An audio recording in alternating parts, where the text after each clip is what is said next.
Hey, what's up, folks? Welcome to another edition of Football Theory. I'm lifetime Longhorn Rod Babers, joined by, of course, the coach, former high school football coach at Burnett, Capel, Brownwood, Belton, Rotan. Also played college football at Abilene Christian. Coached there in multiple stints. Also was on the staff at the University of Texas for multiple head coaches. It is the coach, Bob Shipley. What's going on, Coach? How you doing? Hey, what's up, Rod? Man, just enjoying. I don't know how you're doing in Austin, but we got a little break in the weather here in Abilene. It's Yeah. nice, not quite as hot as it's been. Yeah, I hear game day actually. The at least now the expected temperatures are the high is around 91, 92 for the fans, so they'll get some relief. I think that's probably a little bit unfortunate because that also means Colorado State's going to get a little bit of relief too. It won't be as hot. That will be an advantage for Texas. But that's what we'll get into, of course, in football theory. We'll talk about the matchup between Texas and Colorado State a little bit. I got to pick Coach's brain about. I want to talk about the defense. I think the matchup of the Texas offense versus the Colorado State defense is less compelling. I don't know if there is many compelling matchups and impactful players on both sides there. So I want to talk about their offense, Colorado State's offense versus the Texas defense. I think that's their identity. That's what they're known for. If you want to talk about some elite aspects of a team, their elite player, elite aspects on the offensive side of the ball. That's what they're going to try to do damage. So we'll talk about that versus that Texas defense. But before we get into the matchup between Texas and Colorado State, let's thank our fantastic sponsor. As always, we are very grateful to Laura Baker. Laura Baker is sponsoring Football Theory. So it's brought to you by her and the Austin team there at Keller Williams. We appreciate her. Laura Baker and the Andy Allen team at Keller Williams. They can handle all of your real estate needs in the Austin area. Laura is not only a diehard Longhorn fan, but a longtime Austin real estate expert. So please give her a shout today at 512-784-0505. That's 512-784-0505. All right, Coach, let's dive right into it because, first of all, this is going to be a really good test for the Texas secondary because Colorado State's going to throw the football. They're going to throw it 40 to 45 times, and they are one of the kind of the old school. Now, maybe they're kind of running some of the old school original air raid principles because they are an air raid-ish offense. So the conundrum, I think, is we know they're going to throw the football a lot. Texas has an upgraded pass rush on the outside with all the great edge defenders they brought in. How do you get to Braden Fowler, Nicolosi? Because the ball is coming out really quickly, and not only that, the air raid offense by nature, right, insulates itself with the pass protection because of the timing of the throws and the quick short throws, which that's a big part of their offense. They also use a lot of that. And if you're Texas coming on the edge, Coach, how do you solve the problem when the ball is coming out quicker than your edge rushers can collapse the pocket? And I think that's what Texas is going to have to do. By the way, Colorado State only allowed 14 sacks last year. That was one of the top 15 best pass protection units in the country. So they know what they're doing. Braden Fowler, Nicolosi does a great job maneuvering in the pocket, buying time. How do you solve this problem, Coach? That's what I think we should discuss a little bit. Yeah, well, it is a problem because first down and 10, it's a totally different mentality for an edge guy as it is third and medium or third and long. You can pin your ears back and come in an obvious passing situation, but it's those times where they're going to mix it up and throw high percentage passes, quick passing game. There's not a whole lot, really that you can do. They've got a couple of guys up front that Jacob Gardner, the center, yeah, it's a good player, and Drew Moss, the guard. They're going to be tough up the middle. Yep. It's going to be tough to get penetration straight up the middle.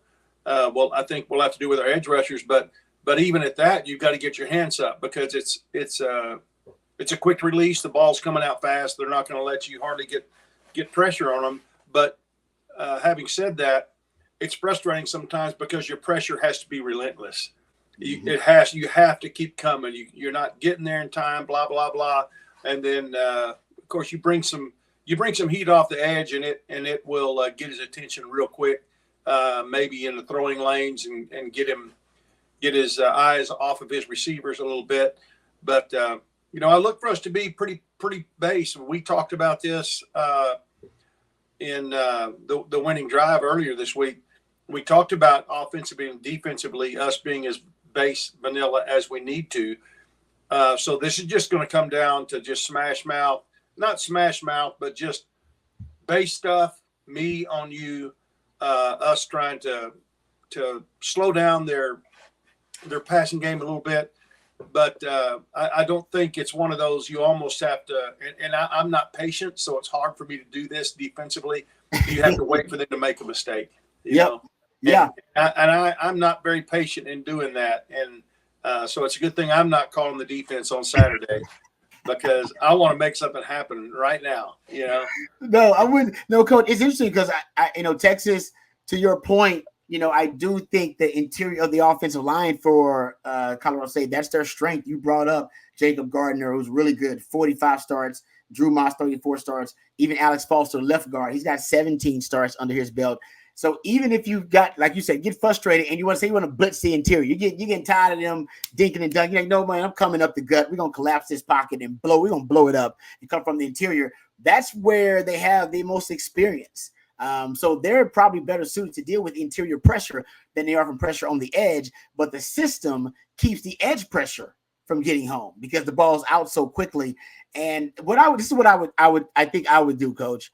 And they did this last season when they played Texas Tech late in the season and Oklahoma State, and they did a little bit more versus Washington. And there's I think a downside to this. They played more bump and run coverage on the field and the boundary side than I remember them playing all season long. Now, maybe it's because they like the wide receiver matchups. Maybe it's because they felt like their DBs had gained enough experience and they were fundamentally sound enough at that point in the season that they could do it. And they shut down Texas Tech's passing game. I mean, shut it down. They couldn't, and any quick game, any inside breaking routes that Texas usually had been susceptible to, they stopped all that. And Texas Tech really they suffocated the passing game. They really didn't have any air to juice the passing game. But when Texas did that versus Oklahoma State, they still blew out Oklahoma State. But Oklahoma State's counter was, all right, well, if you're going to play aggressive bump and run coverage against us, we're going to throw it deep over the top because that's going to be some room there. And they had some success. I think they were 3 of 7 throwing the ball deep, 20 yards or more down the field. And we also did it against Washington a little bit more to take away the inside breaking routes, the quick game, which, by the way, against Oklahoma State, they took those elements away from the offense. And they took a lot of that away from Washington. Washington schemed some things open, but Washington was taking shots downfield 15 to 20 yards, and they had success. That was the best deep ball passing team in the country, and they were 6 of 8 passing the ball deep. So I think Texas should play more press and take away the quick game because that's what Tory Horton lives on. He has 575 yards on throws of 10 yards or fewer. Nicolosi, over 50%, 51% of his passing attempts were, you go look at it, between 0 to 9 yards. That's their sweet spot. That's what they want to, that's where they want to get. That's where they get in that groove. You take that away and you really could force him to hold on to the ball half a second longer. And the stats say, yes, he has a 2.6 average time to throw, but that is overall. When he's throwing to the 0 to 9 yards, when he's throwing to that range, 2.3 seconds, holds on to the ball a little bit longer when he's got to get the football downfield from 10 to 19 yards. He's at 3.2 seconds from 10 to 19 yards. Now, more than 20 yards downfield is just 3 seconds. So take away the quick game, take away the 0 to 9 yard throw, force him to go a little bit deeper into the progression, a little bit more downfield. His average time to throw jumps up from 2.3 seconds from 0 to 9 yards to 3.2 seconds. So that's almost a second difference. Then your pass rush will get home. So I would take away the easy stuff, Coach. Now you make yourself vulnerable to the deep ball, put a safety over the top of Tory Horton, and tell the other guys they need to go out there and man up. Yeah. Well, Tory Horton is as good a receiver as we'll probably see this year. He'll be one of the top 3 receivers that we'll see this year. Would you say that's probably accurate? Yeah, you're right, Coach. Yeah. Yep.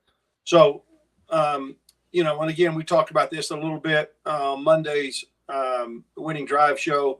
The fact that they've got to be smart. They've got to be smart with how they attack our defense because they don't want to go 3 and out, and not let much time go off the clock. I look for them to mix it up, a lot. But it's going to be a good test for us having a receiver of that caliber out there. And again, I think you'll see probably Manny. You think Manny will probably take him on, and like that.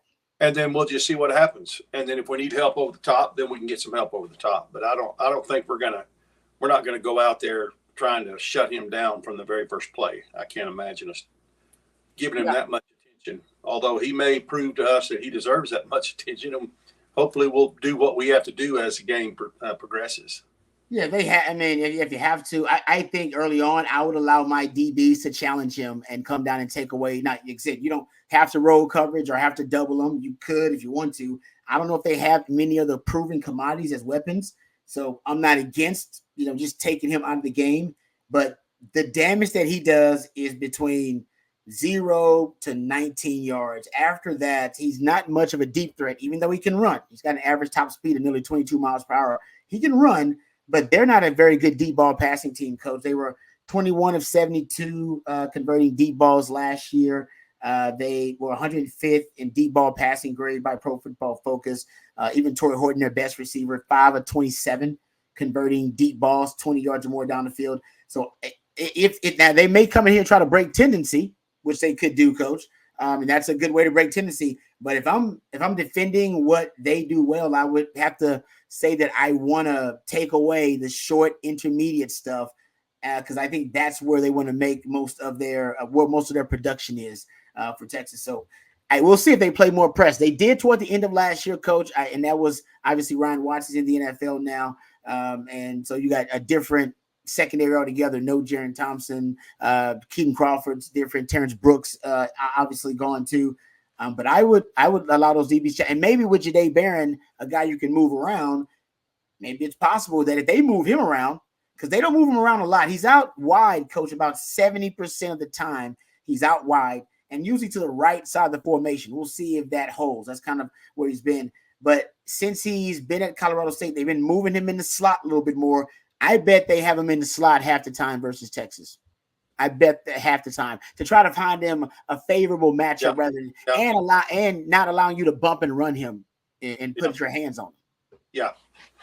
I think that's probably a pretty good idea, and just ease into it as the game goes on. Ease in. You've got hopefully your shut him down coverage if you need it. Bracket him. Yep.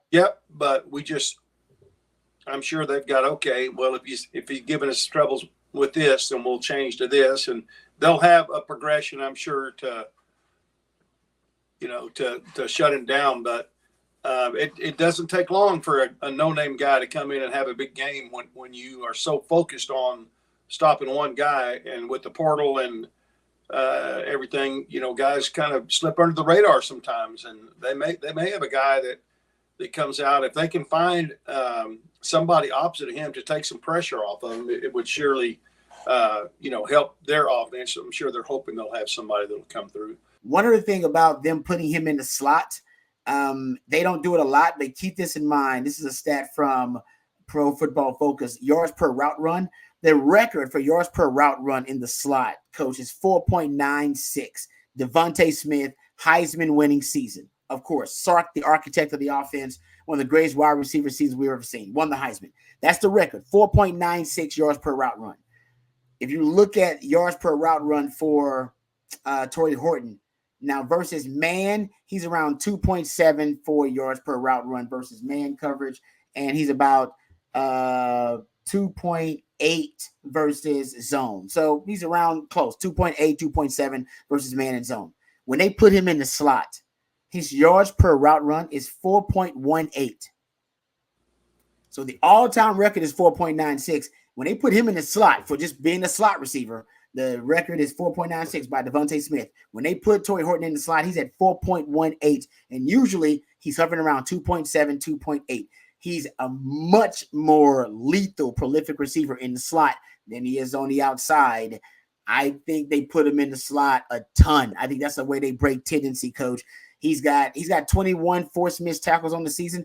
10 of them are from the slot, and he's only in the slot 28% of the time, less than 30% of the time. He's deadly there. They're going to put him in there. And that's if they put him in the slot. I wonder if you put Jahdae Barron in the slot to try to, neutralize him. And maybe that's the way they start moving Jahdae Barron around a little bit to try to counter some of the things they're going to do. I can't wait to see how creative they get with it, Coach.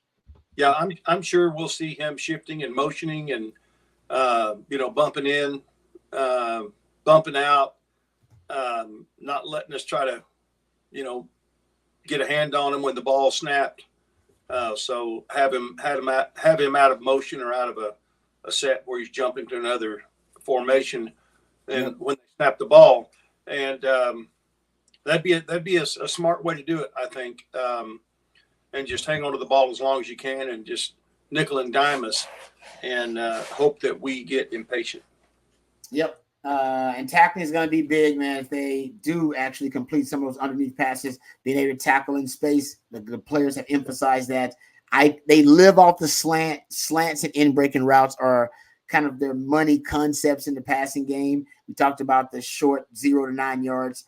Keep in mind, last year, Texas versus inside breaking routes, Power 5 starting quarterbacks, over 20% explosive play rate, over 9 yards per attempt allowed, over 61% completion percentage.